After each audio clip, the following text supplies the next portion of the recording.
guys, out here coming at you today in Raid Shadow Legends. Welcome to the video, guys. I'm glad to have you here, sending some love, some positive vibes your way today, especially if you really need it today. Thank you for clicking on this video. We're going to open a bunch of shards. We're going to have a lot of fun playing some Raid Shadow Legends. Hey, you know what I have, guys? I got enough for one whole prism shard opening, so we're going to kick off with that, okay? Everything else is going to be void shards. Of course, it's a rare, of course. Okay, Shadowbird Turlac. Okay. Cool, man, cool. Anyway, we're definitely not going to buy any of these offers or the special offer that I just got in my shop for like $100 for another few pulls. Mission failed. We'll get them next time. However, I will say getting them for free is fine. It's fine by me, right? Anyway, I digress, guys. We have 171 void shards, guys, and we are hoping to get our hands on Valkanen. This dude looks so cool. He looks like a freaking, I don't know, an evil villain from like Game of Thrones or something. He's really dang cool looking aesthetically. I don't want to jinx it by reading his kit right now. Let's see if we can actually pull this dude. Look at that tome. Look at that skill tome. He comes fully equipped with skill tomes. Isn't that crazy? First champion they ever done that with. Who am I kidding? Of course, it's Plarium. There's no fully equipped with skill tomes. Dude, someone's gonna like hear that and be like, Ash told me it was fully equipped with skill tomes. No, they're never gonna give us any skill tomes for free. Except for like anniversary events, maybe, if we're very, very lucky, if we behave for a whole year. But first, guys, real quick, we have to give a shout out to today's video sponsor. I'm excited for this one, guys. We've talked about this game before here on the channel. It is Bloodline Heroes of Lythas. Now, this is a fantasy RPG, kind of a unique blend to the gacha RPG genre, where we're essentially creating our own legendary champions by combining, you guessed it, bloodlines, right? So it's definitely fresh in the feel of how we assemble these champions. Now there's an heir system, there's marriages, there's everything, which really opens up a world of just infinite possibilities on the champions that we are making and then using in this game. Now, of course, guys, this game is completely free to download on iOS and Android, and make sure you use my QR code on the screen right now or my my link in the description below. It should be the top line of the description to download, because I got some goodies for you guys. For new players, we have about $20 worth of in-game rewards to supercharge your account starting out inside Bloodline. So one of the many cool things about this game, guys, is that when they release new champions, first of all, you don't just summon champions in this game, they're bloodlines, right? You can take them as prisoners, you can breed new champions as well. They release a new bloodline every fortnight. So we're looking at the newest and latest bloodline right now behind me. It is the Goat Folk Stone Throwers. Make sure you go ahead and download and check them out. So guys, when you think about it, between the marrying, the breeding, the new bloodlines, and everything else, the heir system in this game, it really results in one of the most unique things about this game is the 1,000+ hybrids possible of these champions, given all the ways that we can kind of develop them, right? Now, obviously, guys, just looking in the background, the graphics are amazing. They have skins as well in this game. They have all kinds of kind of visual differentiators to accommodate the plethora of options we have when upgrading and summoning and really making and breeding, if you will, our champions inside this game. There's also a late game system, a late game PvP system inside this game that I know you guys will really be excited about. You basically earn seasonal points in these seasonal guild wars, which is really, really cool as well. So guys, again, make sure you use my QR code on the screen. Check out Bloodline Heroes of Lythas. Build your own kingdom, manage your own economy. Check out this endless possibility of all of these champions inside this game. I have a $20 pack for you guys, starter pack, if you use my QR code, as I mentioned earlier. And we also have a little bonus for you guys. The first 30 players who leave their in-game account ID and username in the first pinned comment section below will receive female orc champion. Her name is Urgrel. Very, very good. In fact, one of the best warriors to carry you inside this game. Thank you so much, Bloodline Heroes of Lythas, for sponsoring today's video. We're gonna go ahead and do 171 void shards. We're gonna do $100 to charity for every legendary that we pull. Hopefully we get our hands on the new void legendary. He's like one of my most, well, he skyrocketed to one of my most wanted champions. Such a cool champion. $100 to Against Malaria. Let's save some kids' lives along the way. Open up all these shards today, right? What do you say? Malaria, obviously, in sub-Saharan Africa, 400,000 lives taken annually. You guys already know this because I mention it every other shard opening video that we choose this charity. It is the most cost-effective way to save a human being's life out there in the world. Insecticide mosquito nets are incredibly effective. Do you think you saw us? Are incredibly effective. Who would have thought that a No. mosquito net could save lives, but it really, really does, and they cost like a matter of $1.50 or something like that. So $100 per legendary, and here he is! No! Come on! Physics! There goes my mercy, there goes everything, there goes the video! Bye, have a great time. How many physics am I gonna frickin' pull on these void shard openings? Listen, no hate against Physics. I think Physics is actually really, really good. Probably underrated right now since her buff, what, 2 years ago. Very good champion. The only problem is she's free for everybody already. You? Oh. Man, okay, focus, Ash, focus. Decreasing target's turn meter 15%, honor A1 on 2 hits. I mean, step aside, Newt. We got Physics for the control in the A1, granted not a triple hitter and no freeze, but it's still a good one, underrated A1. On the A2, AoE, decrease speed, ally protect, 3-turn cooldown. Very, very, very strong ability, right? It just is. And then another AoE with a provoke and a shield on herself. Defense base, she's got a boatload of defense, around 1,500, and then defense and faction crypt. She's actually a really, really good carry. Just don't want to ever pull her from a frickin' void shard.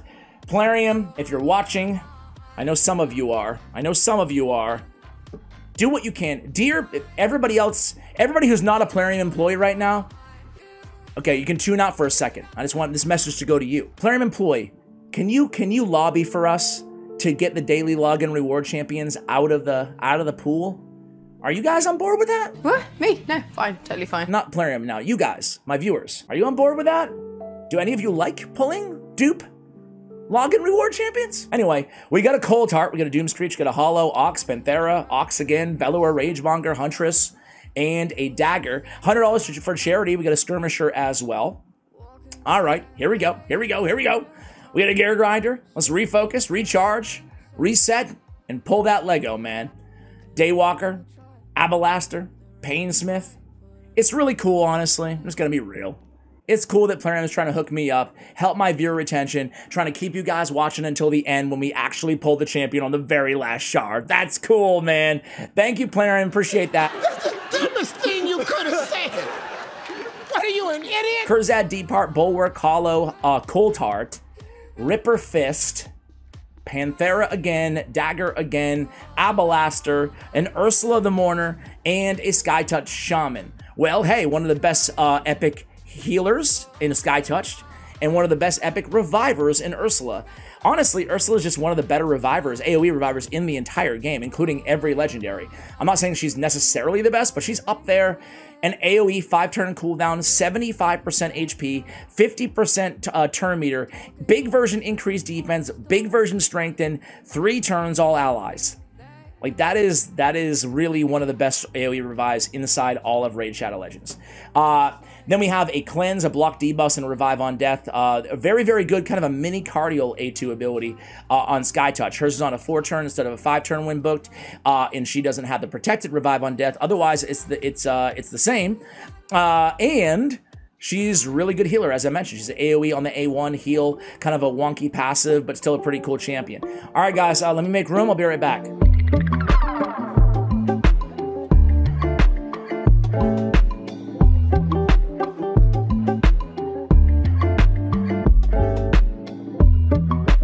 Guys, we're back. We got 111 void shards left. There's plenty of time, plenty of void shards. Let's do this. We get a Paragon, we get a Seducer, we have a Chevalier, an Abalaster, a Fellhound again.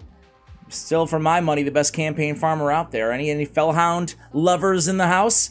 Hollow, Inceptor. I did a video where I maxed out Hollow. Boy, what an underwhelming champion. Got the weak version of poison. He's ignoring enemy defense that doesn't do any damage. And he does have a 4-time hitter with decreasing turn meter and filling this turn meter. On a 2-turn cooldown. I didn't realize he had that. But again, it's not dealing any damage. So yeah, we get more turn meter to turn meter boost. The champion doesn't do much. You know? Anyway, I would like to see a buff to some of these void rares so badly.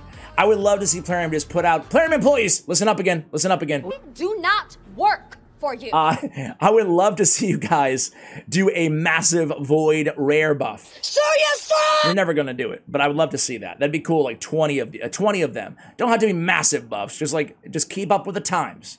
Keep up with the power creep on the voids that are, you know, inherently worth like $4 more, or 4 times, I should say, the value of the non-voids. Anyway, we get a Cold Heart, we get a Fellhound, we get a Bellower. I mean, some of the better Reliquary Tenders, some of the better epics, or excuse me, epic-like rares, if you will. Still doesn't make sense. All right, Harkin Great Blade. I would like to see a Harkin Great Blade buff again. She's received one in the past, but I'd like to see another one personally. She's right there. Just a little nudge up in utility. So a Bellower, again, nothing too exciting there, but we have like 15 Bellowers, so we can stun lock the enemy team and drown them in Bloat Wraith and debuffs. Doomscreech, Inceptor, Ragemonger, Whisper, come on. Another Bloat Wraith, Dilgal, Paragon, Skirmisher, and a Scrapper. Okay. I get a lot of questions about Scrapper. I put out a guide on him. Harrier! This time, it almost worked. Get on my video, dude. I put out a guide on him, like, when he was released. Yeah, he's just alright. I would not invest. He's an interesting Scarab King champion, but I feel like there's better options out there. And look, here we go! Please! It's Leo! Alright, Leo. Alright, you big tiger. No, you did not. Lion. I'm sorry. I can't re-edit these. I can't redo them. I can, but I won't.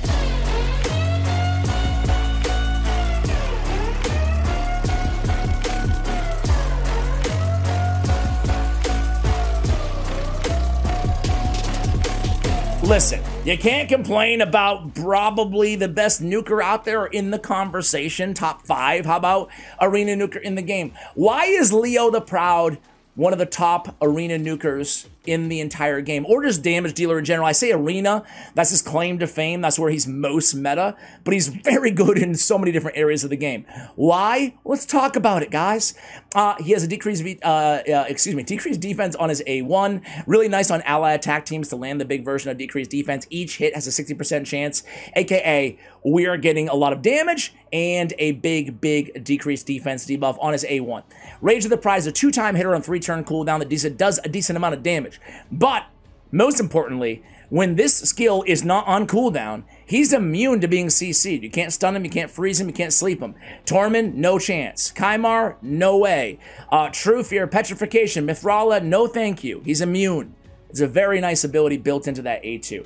And then Awesome Roar does a tremendous amount of damage. I'd even just call it awesome amount of damage. And AoE, 100% True Fear debuff on all enemies for 1 turn. If you want to build this dude for enough accuracy, I mean, he's dealing a lot of damage. If he doesn't kill him, 100% True Fear obviously is a 50% chance of losing their turn and putting that skill on cooldown. Very powerful. Before attacking, he has a 100% chance of placing a weakened debuff on all enemies while we're at it, man. And then instantly places an unkill buff on this champion for 1 turn before receiving a fatal hit, very similar to like a Skull Crown passive. Damage increases, this champion loses HP, decreases by 1% for every 1% of HP lost. Thus, when Leo is sitting on 1 HP with an unkillable buff, he's dealing about double his damage, you know? That's a very just incredible kit, right? So, hey, it's not the champion that we were looking for, but we are never going to complain about getting our hands on Leo. All right, Ashwalker, what's up, dude? I can't believe I called him a tiger. I'm sorry, dude. Speak of the devil there, Skull Crown. We talk a lot about power creep here on the channel. I think the Skull Crown is a champion that actually has not been power crept, honestly. She's one of like the old school voids in the game that I still think she's got it. She's amazing for damage. She's amazing for control. She's amazing for ally attack teams. Like everywhere that she was awesome as an arena nuker, everywhere that she was awesome the day that she was introduced to the game, I still think she's pretty dang awesome. All right, guys, we have a few left. 51. Hey, crazier things have happened. Be right back. Stay tuned.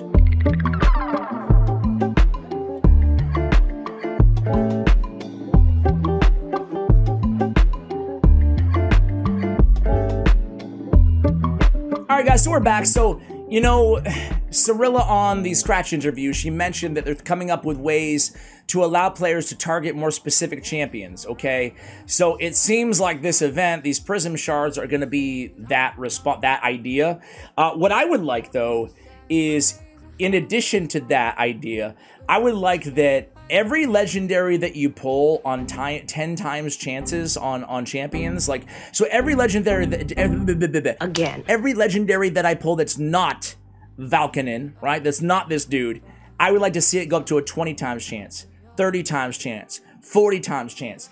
This is a win-win, right? Because A, it will give us better chances at pulling the targeted legendary, right?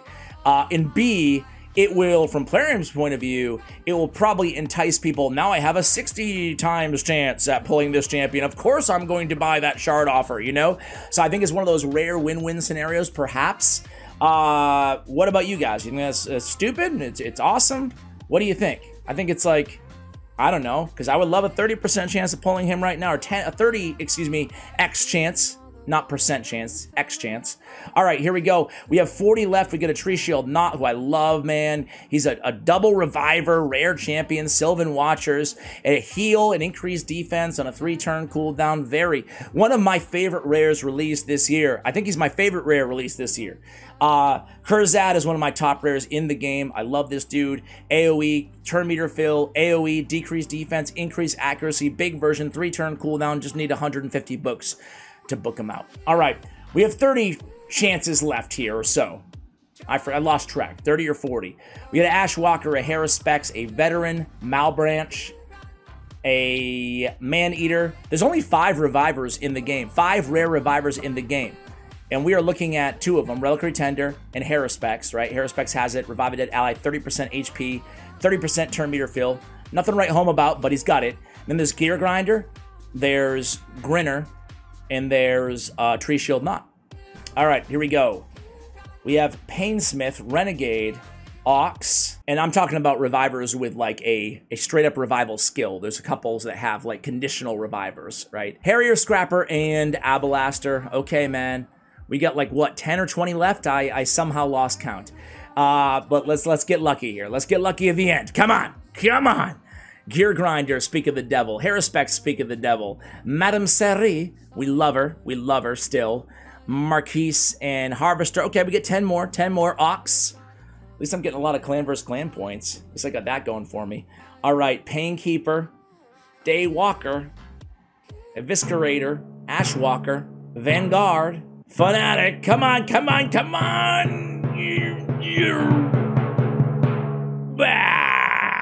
All right, guys. Well, hey, we can't complain too much. $200 for Against Malaria, as well as, obviously, one of the best. Do you guys think he's the best? Where do you guys put Leo? Do you put him as the best Void Nuker in the game? Or do you put Nutcracker ahead of him? If not, either way, do you put him as a top 3 nuker inside the entire game? You guys go ahead and let me know. I personally do. I love the lion. Don't call me tiger. Guys, thanks for watching till the end of the video. Much love, and as always, take care, guys.